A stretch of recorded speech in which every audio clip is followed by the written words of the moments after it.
everybody. It's so nice to see a big room full of people, and it's an absolute pleasure to be here today.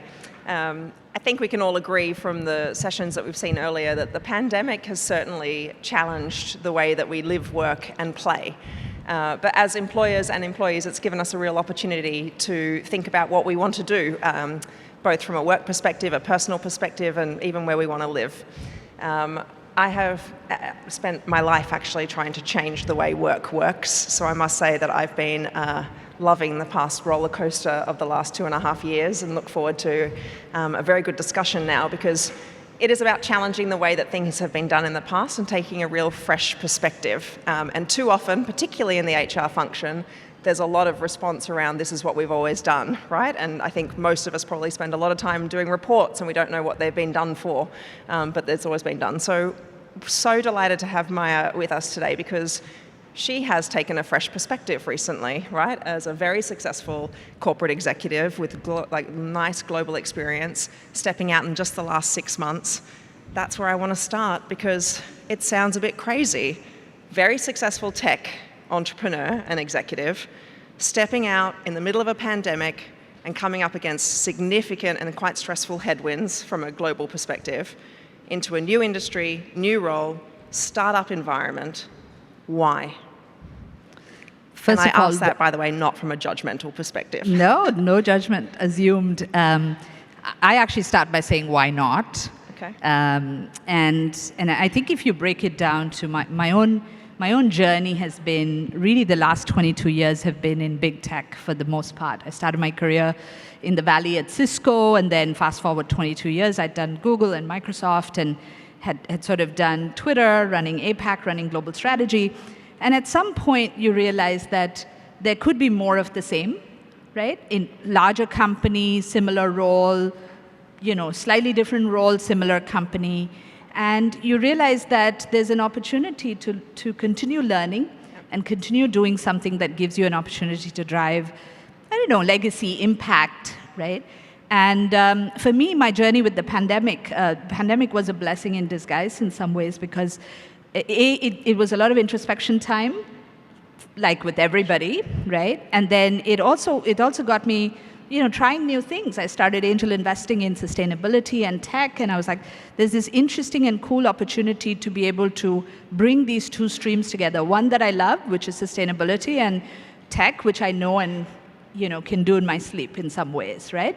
And so I fell in love with the space, and here came an opportunity to go run a company as a CEO, but really a company that's much younger in its life cycle than anything that I had done before. And the question was, why not, right? I know I can bring scaling skills. I know I can see around the corners and be strategic, but the starting point is different. It's younger. But the beautiful thing about this was the opportunity to be able to align purpose and profit, right? And that, I think, only once I experienced it truly after stepping into the role, told me how different I could feel, how grounded I could feel as a leader, where purpose and profit aligns. And we talk about this a lot. It sounds like a cliche, but I have this smile on my face I can't wipe off, and it could be honeymoon period. So ask me again in a year. But it's been an amazing gift from the pandemic. I think that's incredible. So in some ways, you were the outcome of the Great Resignation as well. As you were running a global team at Twitter at this time, was there any guilt about leaving Twitter at that and kind of becoming another number? I would say there is, guilt may not be the right word, but I miss the people in some ways. All those people that I worked with, they feel like family in some ways, and you realize that once you go and reinvent yourself and do something different, that may not be the answer for all these people, and they may not come work with you because they're not passionate about this space as much as I am. And so it's an interesting trade-off. You definitely miss the people. I definitely felt like it was like family, and after being there for 7 or 8 years, you feel like you're moving away from that.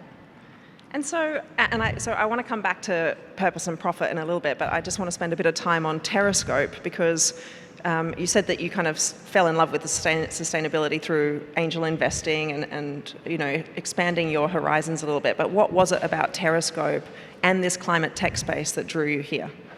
Listen, climate tech is a young space. Every company in this space is about 2 years or under, right? And what was amazing is Periscope is a platform that measures carbon footprint and helps decarbonization of large enterprises using technology at its core. And to me, when I saw the opportunity at a global scale, on one hand, you have regulatory pressures coming. Yeah. On another hand, you have talent saying, do you measure your carbon footprint? Are we being responsible sustainably? And you see all these pressures that companies, any large enterprise faces today. The total addressable market for this space is phenomenal. Mm-hmm. So if you look around the corner and say 5 years out, is this a viable space? It was a really interesting large-scale opportunity, and with a strong purpose at its core. Yeah, it's very nice. And it's been an interesting discussion, actually. A lot of our clients are asking us, particularly in the HR space, why is sustainability or ESG relevant to HR? But it's quite an interesting topic because even the benefits you offer your employees send a certain message about your commitment to sustainability, and it's certainly a talent attraction piece. You mentioned this idea of finding an opportunity to link purpose and profit. And again, just thinking a lot of us in the HR space have spent a lot of time talking about employee experience as really creating an opportunity to have the right EVP that links people's personal purpose with that of your corporate. And actually, the more you can sell your purpose as an organization, the better. But I'm interested in your link to profit, right? Like how, because I think in some ways we've missed that conversation. How do we help teach new people in the organizations the importance of profit systems, process, and that learning before you can, well, maybe not before, but simultaneously think about personal purpose and that link? I think it's two sides of a coin, right? Yeah. Ideally, you want to be able to be an organization where you balance these two, because ultimately profit gives you a lot bigger canvas to be able to go do things that are purposeful, make choices that lead you down a path that requires trade-offs, right? But I think the element of building a good culture with accountability and yet room for being able to express yourself and choose purpose-driven things that you want to do in your daily life is an art and a science in some ways, and there's some nuance to that. We all talk about performance management, we talk about staying connected, and these are all things I look at from the scientific side in some ways and say, these are table stakes. We have to build an accountable organization often. But how do you leave room for personal expression, and how do you do that in a way without asking people to compromise their own compass, their own the way of being, is hard, and it's nuanced. And I think we maybe underestimate the how behind doing this today. Yeah. Coming out of the pandemic, I feel we have no choice. We have been pushed down this path of allowing for more room for self-expression and allowing for more room for flexibility and really putting some of the personal needs of our employees on even footing with the professional needs of the company. But the how behind it is not quite, the story is only unfolding. Okay. And I think we need to have a lot of open debates about the how behind it. Absolutely, and I think the how becomes even harder if, as we saw on the keynote before, most people are choosing to work remotely or wanting that much more flexibility. So any advice, do you think, from a small startup are trying to attract new people and who want to have that flexibility, and how do you help educate them and bring them into the fold? I think the more you are open about what's on offer and what's not on offer, and the why behind each of those is very important. And if I compare my experience from my time at Twitter to now running Periscope, to also sitting on a board of some of the larger companies, I think the story is quite consistent that employees and potential talent are being quite forthright about what is important to them. That might be a real, all these three are real stories, a real conversation around, I will actually go spend the summer in China because I live away from my family. I want to make sure you're okay if I work from there for 3 months. 2, actually, I want to make sure, do you use Slack in the company? And if you don't, that's a bit of a deal breaker for me, because as an engineer, that's sort of lifeblood, right? These are questions that I don't think we ever anticipated tackling. But I think increasingly this is what talent's asking us. And I think we've got to be quite open about the how we operate as a company. So at Periscope, we actually allow flexible working. We have some limitations on office spaces and which countries we have office spaces. And so we talk about the principles of wanting to be fair and wanting to have equity, but also are open about we may need some time to get there, and can you afford us the time to get there? And I think that type of honest conversation helps. But it has to be done with authenticity. It has to also be done with the acknowledgement that the employee is a individual who is at the same level as the company or the leader in some ways. It's a very democratized world in the conversation between a company and talent today. And do you feel that that is easier in a startup environment than it is in a large corporate, which is probably a little bit more process-orientated and bureaucratic? I think so, naturally, right? Naturally. With size and scale comes a time to change, right? But it is, I don't think the asks or the conversations from the talent coming in is any different. But I think they suss you out for the willingness to be able to listen and adapt as a company. Right. And I think they give us as employers credit for that if we can demonstrate it. Right. The challenge in a larger company environment is how do you now enable every hiring manager to embody that? And does it come naturally? How do we don't train for that, right? And should we? And how do we emulate, and how do we spend tons of time aligning people on the narrative that we take to customers. Sales teams, there are large exercises top to bottom to be able to align the narrative, but should we be doing that for our hiring conversations? Yeah, it's really interesting, particularly the previous session that talked so much more about empowering managers. That's right. And what we need to do there. And the fact, again, that we're still stuck in this position where we don't necessarily pay people managers for managing their people. We still pay them for performance of the area that they're managing. I want to talk tech, okay, because digital transformation, it's top of mind. A lot of people here we are at TechHR. Most people have already been on this journey of digital transformation. Most organisations are quite far down this path. COVID certainly accelerated. So I'm interested in your views looking forward. You know, what does the future look like when it comes to tech systems, and what's that change trajectory that we need to be focused on now?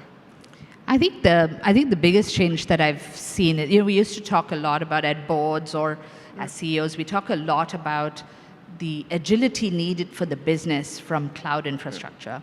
What is very interesting is the conversation also including now a piece about, listen, I need to be very agile in people systems that I provide. There's very little tolerance we have for systems that are inefficient often, right?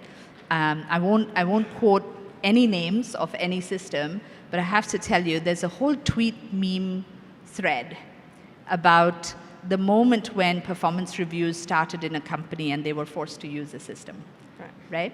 And no reservation in naming the system on tweets and making memes of this. And to be honest, it's an alarming thing. This is not something that 10 years ago you would have dealt with, right? And so I think the care that tech companies put towards how they treat their consumers and user experience is quite needed now in crafting employee experience and engagement with tech tools, because everybody has an opinion and is pushing us as employers and companies to think about this.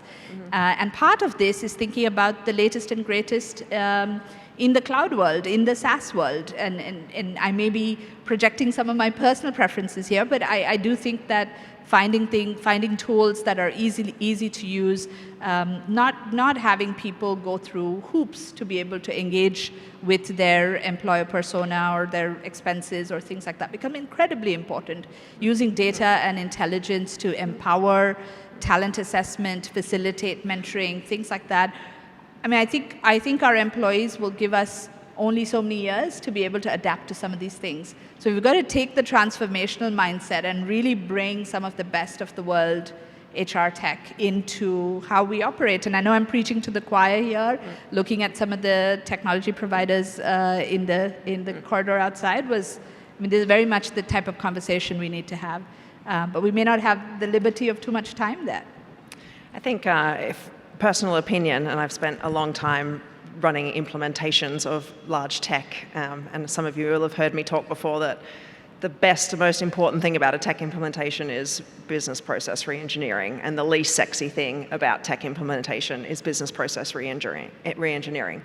And I think the problem that we have in the HR space is so many of our processes are convoluted, and we bastardize the systems to make it fit our processes rather than taking that hurt through that process. So what advice would you have for HR going through that? Because it's very, managing change, getting people to do things differently, right? Processes get people to behave in a different way that drives a different culture. If you're not willing to change that level, no technology is going to improve. What's your advice to the group that typically sits firefighting in the middle of business and tech? It's 100%. I think you articulated better than I did.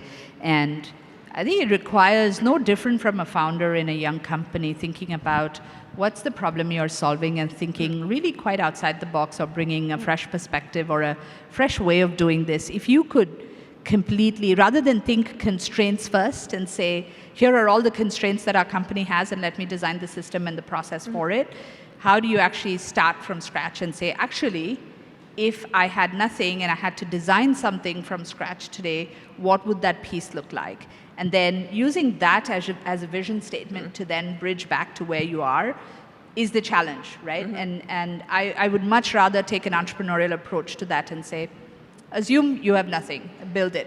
And funnily enough, at Periscope, we have the opportunity to genuinely start from scratch in some ways. And it's been really fun to say, man, we didn't need to do all of that the way we did it in the past, right? And it's a very exciting opportunity to do that.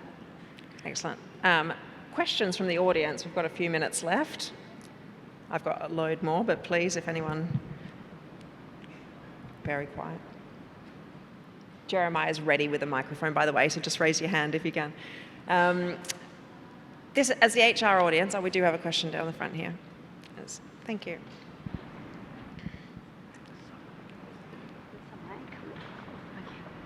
Wow, that's the biggest mic I've ever seen. Okay. What about, my name is Paula, hi. What about employee engagement? Like, I've been listening the entire morning about HR tech, about digitalization, about tools that can improve our work as HRs. What about the engagement, the face-to-face? Promoting hybrid work, but what about the day-to-day the old style of working with HR? And how, like for you, Maya, like in a small organization, wouldn't like the engagement be even more important than like for large organizations? Face-to-face engagement. Face-to-face engagement. Do you think we've missed that with the bigger conversation? Yeah. Yeah, I think it's the million-dollar question in our world at the moment, right? I think that there's the finding the art of balancing efficiency and affinity in this space is really important. One of the obvious things that has emerged is that younger, tenured employees in a company miss the engagement far more than longer tenured employees. I think there's been some interesting, and I'll tell you how we're doing it at Periscope at the moment. And we are a new team. We're about 5-6 months old in terms of the current team that's come together. And we do desire the surface area of working with each other. And we've therefore had to make choices of mandating similar days to be in the office together or, versus working from home. But it's very clear that we all are used to focus time doing things at home, and that's needed. And so finding that balance is interesting. But as we also build a remote-first culture, within the first year of operations, we know we're bringing all employees together in a location. This is not something you would expect a company in its first year to typically do in the past, right? But it is absolutely needed to build affinity and to build engagement. There's no question. And I almost wonder how well we program this engagement, right? And I feel like, are there new roles within the people world or in an organization more broadly that come up just perfecting this art of balancing efficiency and affinity, right? And engagement. It's incredibly important. It's probably not needed every day of the week, but how do we find a way of accommodating for employees and giving that balance, but got to keep being creative, right? Zoom drinks don't go that far beyond the first 5 times you do it. So I think also keeping it fresh and trying new things is also very important. So I'm a little bit more cynical as well, because I guess looking forward, there are some pretty significant economic headwinds that are coming down, and we have to be careful as a community here about the fads that we get involved in now. So flexibility is definitely here to stay. That is for sure. But the question is, if we start to see redundancies coming through in 23 onwards, because, the wage inflation has been incredibly unaffordable for a lot of organizations, there will be a profit spin. The conversation around return to office will also look different in that environment. So I think that the point here is it's not one or the other, it is about scenario planning. So the best skill that we all learnt during the pandemic was scenario plans. So please do not lose sight of what that looks like for both now and in the future, because, I think that this is going to swing quite fast in the next couple of years. Yeah, I think scenario planning is a great idea, and I think finding the right balance, how do we account for different perspectives is just a little piece of advice. One of the things that we did at Mercer, which we continue to roll out every year, is we actually run debates internally. And so, return to the office, good or bad. And you have your own employees debate. And it's quite an interesting, when you have to spend time debating that it's the best way to return to the office, your employees do quite a lot of research on that, and they come up with really strong arguments, and it's a competitive debate. We've done it on our benefits, we've done it on our pay packages, right? Get your employees to debate these topics on both sides. Very interesting. I just want to close with a question, because again, as a CEO and running global strategy and ops, people is always part of your remit, but that's typically run by the HR function. What is something that when you look back you'd celebrate about the HR function over the past couple of years, and what's one thing that you really want this function to be looking at as we move forward? I think one of the benefits I had while at Twitter was that my HR business partner, my strategy operations leader, and my finance leader were 3 critical parts of what I would call a GM roundtable, right? This is the functions that came together to really craft how we ran our business, and never making people an afterthought was very, very important. It almost became necessary, mandatory during the pandemic. That was a nice move. It's become absolutely necessary. What I'd love to see is actually people, leaders who will step in and have a very clear opinion on business strategy from a people standpoint, right? It's important, it's necessary. It's being able to think without constraints and be able to run with the business and be creative and think about all the constraints and craft together is very, very important. So that strategic mindset is what I crave. That's what I would love to have as a thought partner with the people leader. Wonderful. Well, thank you very much. Maya, always lovely to hear from you. Thank you. My biggest takeaway is blending this idea with purpose and profit, and I wish you all the best in your new role. Thank you. Thank you. Thank you very much.